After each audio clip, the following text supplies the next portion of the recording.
Welcome back, students. We are going to continue with the problem number 3.3, and we will be winding off for today's class. So let us come back to the sheet here, problem number 3.3.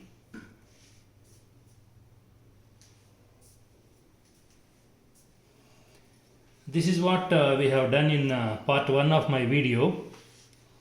We started with SP2. Then we have satisfied the HP condition, and this is what you got as the top view. So now the remaining portion of the problem is to satisfy the VP condition.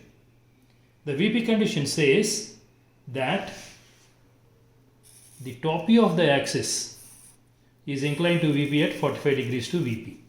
So it's important to note down that the top view of the axis is inclined at 45 degrees to VP. It means that you are given the apparent angle, it's not the true angle. In other words, beta is 45. You are given the apparent angle as 45, and it is given with reference to the axis. The axis is also in its apparent length in the top view here. Okay, so you have a combination of apparent length and apparent angle. Then what do you do? You straight away rotate this in one of the directions and draw it as it is. Okay, so it's not required to find beta again here because you have a combination of apparent angle and apparent length. So it becomes simple in fact.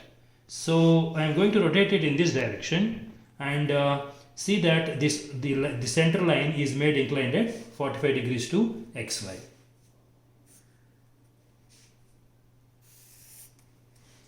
Let us say this is 45 degrees. On this line, you are going to take this center line. Okay, you can start with the point A itself here. So when you are marking A, you should be cautious. After the construction is completed, none of the points should go and touch XY line. That's how you should mark A. Make sure that once the problem is completed or once the sketch is completed, none of the points should intersect XY line. After marking A, we will mark B and E. So I will take this distance and draw this perpendicular, BE, perpendicular to the center line. After drawing the perpendicular, you can mark these distances. Okay. This is B, this is E. This is one way of doing it. If you want, you can do it in another way by marking the points A and O, and then from A and O you can draw arcs and get the points B and E. That's also possible. So whatever way you want, you can proceed if you don't want to draw these perpendiculars. Okay. What is the other method? After A, you are going to mark O, marking the distance here. Once you have the points A and O with you, you can get the points B and E by drawing arcs. Is it not? That way also you can reproduce this sketch here. Now after O, I will go to this distance and draw another perpendicular and mark C and D on that. This is C and this is D. So you can draw these 5 edges now as solid lines.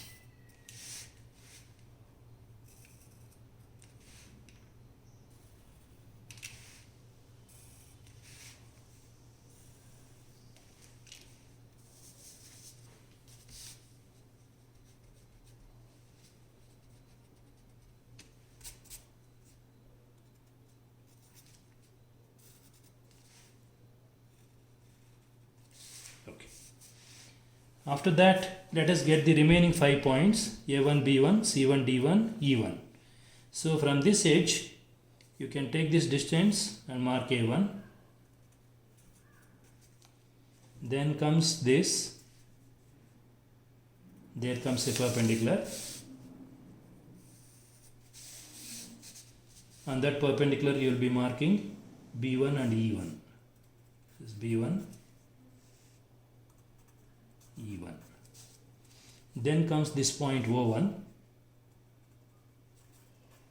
and finally C1 D1.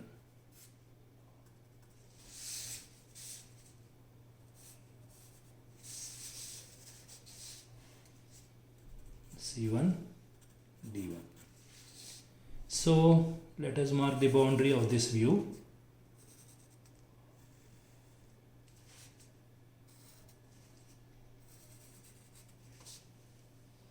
These lines will be drawn as they are. If they are dotted here, they also will be dotted here. If they are solid, they are solid here. These lines are solid. These two are dotted. This is the connection which is dotted. That's it. You have completed it. So you are satisfying VPC here.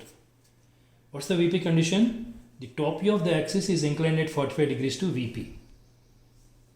So this figure I have reproduced here.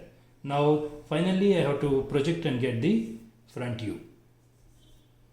So now which is nearer to observer? This is the position of observer.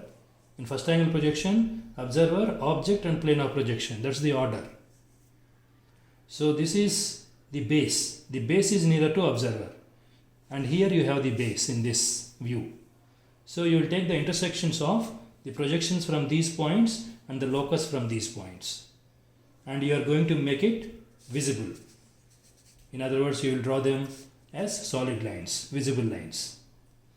So this is the locus of A1, xy line itself. So I will project the point A1 till there. This is A1 dash. Then the locus of B1 and E1.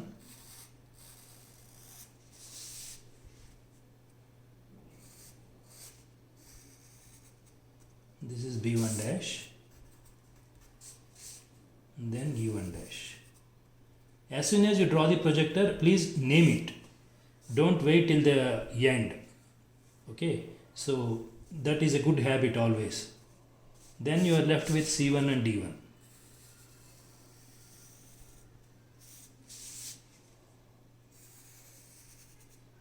This is C1 dash, D1 dash. Now all the 5 edges will be drawn solid.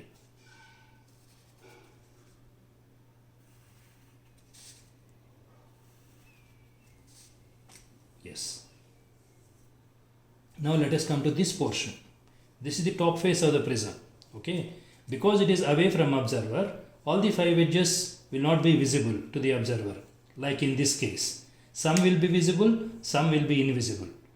Okay. It depends on what are the outer edges and what are the inner edges of that top face. Okay. So let me draw the locus of A. Project A from here. This is A dash. The locus of B and E.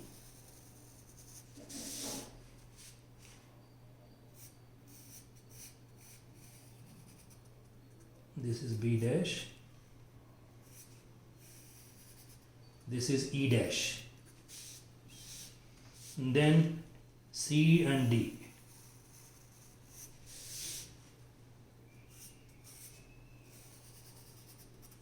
Here you have C dash. And here is D dash. Now let me draw the boundary. A1 to A, then to B, then to C, C to D, D to D1. That's the boundary.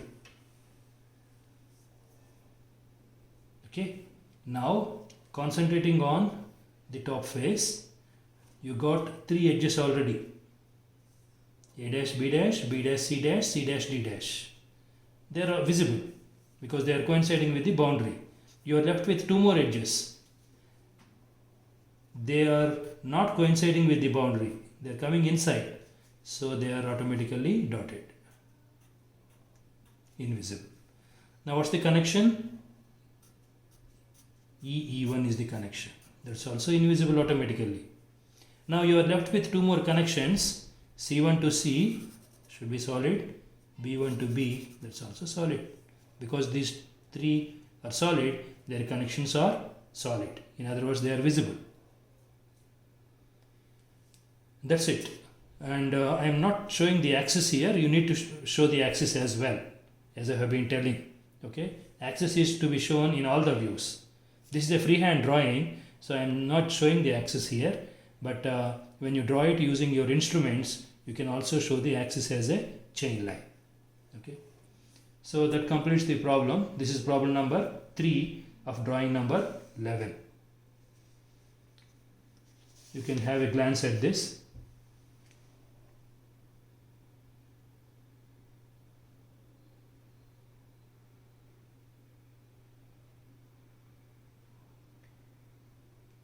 Okay,